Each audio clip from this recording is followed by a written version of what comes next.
어느 날 한 제자가 부처님께 다가와 깊은 한숨을 내쉬며 말했습니다. 스승님, 저는 도저히 용서할 수 없는 사람이 있습니다. 그는 저를 모욕했고 저를 배신했습니다. 시간이 지나도 그를 떠올릴 때마다 분노가 치밀어 오릅니다.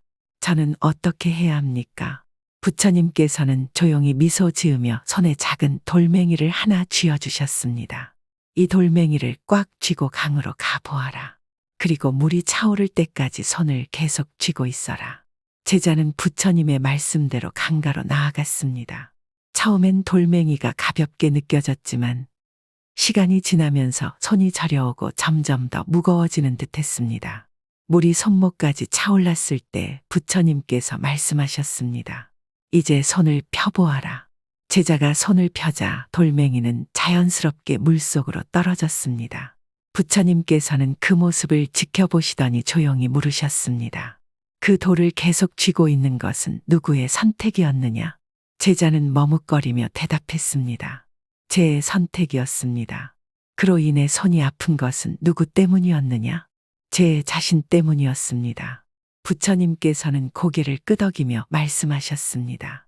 누군가가 너에게 상처를 주었다면 그것은 단 한순간의 일이었을 것이다. 그러나 그 상처를 계속 붙잡고 있는 것은 바로 너 자신이다. 제자는 깊은 깨달음을 얻은 듯 고개를 숙였습니다. 그때 또 다른 제자가 조심스럽게 물었습니다. 스승님, 그렇다면 우리는 상처를 준 사람을 무조건 용서해야 합니까? 부처님께서는 빙그레 웃으며 작은 찻잔을 들어 보이셨습니다. 이 찻잔을 보아라. 내가 차를 마시려면 어떻게 해야 하느냐? 당연히 손으로 잔을 들어야 합니다. 그렇다면 차가 식기를 바란다면 가만히 두면 됩니다. 부처님께서는 고개를 끄덕이며 말씀하셨습니다.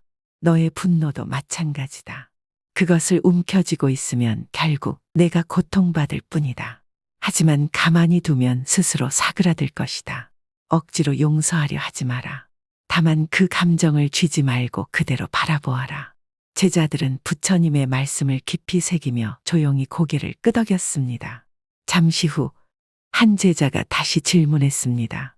스승님, 그러면 분노가 자연스럽게 사라지지 않는다면 어떻게 해야 합니까?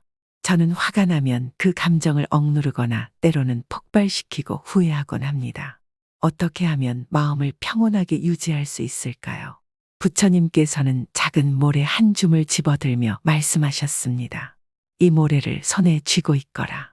그리고 내가 힘을 줄수록 어떤 변화가 생기는지 살펴보아라. 제자는 손에 모래를 단단히 쥐었습니다. 그러자 손가락 사이로 모래가 조금씩 흘러내렸습니다. 이제 손을 펴보아라. 제자가 손을 펴자 남아있던 모래도 바람에 흩어져 사라졌습니다. 부처님께서는 그 모습을 보며 말씀하셨습니다. 화를 품고 있으면 그것은 너를 더욱 힘들게 할 뿐이다. 그러나 그 감정을 억누르는 것도 해결책이 아니다. 손을 쥐면 모래가 빠져나가듯 억누르면 감정은 더욱 새어나오고야 만다. 내 감정을 억지로 조절하려 하지 말고 있는 그대로 바라보아라. 그러면 자연스럽게 흘러가게 될 것이다. 제자는 고개를 끄덕이며 깊이 생각에 잠겼습니다. 부처님께서는 마지막으로 덧붙이셨습니다. 용서는 억지로 하는 것이 아니다. 그러나 미워하는 마음을 계속 품는 것은 마치 독을 매일 한 모금씩 마시는 것과 같다. 그 독이 상대를 해치는 것이 아니라 너 자신을 해칠 뿐이다. 그러니 반드시 용서하지 않아도 된다. 다만 그 독이 너를 삼키게 두지 마라. 그날 이후 제자들은 더 이상 용서를 의무로 여기지 않았습니다. 대신 그 감정을 있는 그대로 바라보며 미움에 사로잡히지 않도록 마음을 단련해 나갔습니다. 그리고 시간이 흐르자 그들의 마음속에 맑은 강물이 흐르듯 평온함이 자리 잡았습니다. 여러분은 지금 어떤 돌을 쥐고 계십니까? 그 돌이 여러분을 행복하게 하고 있습니까? 만약 아니라면 이제는 놓아줄 때인지도 모릅니다. 용서는 억지가 아닙니다. 그러나 여러분을 괴롭히는 그 감정을 내려놓는 것은 여러분 자신을 위한 길입니다. 그 감정이 자연스럽게 흘러가도록 지켜보는 것, 그것이야말로 부처님의 가르침을 실천하는 첫걸음일 것입니다.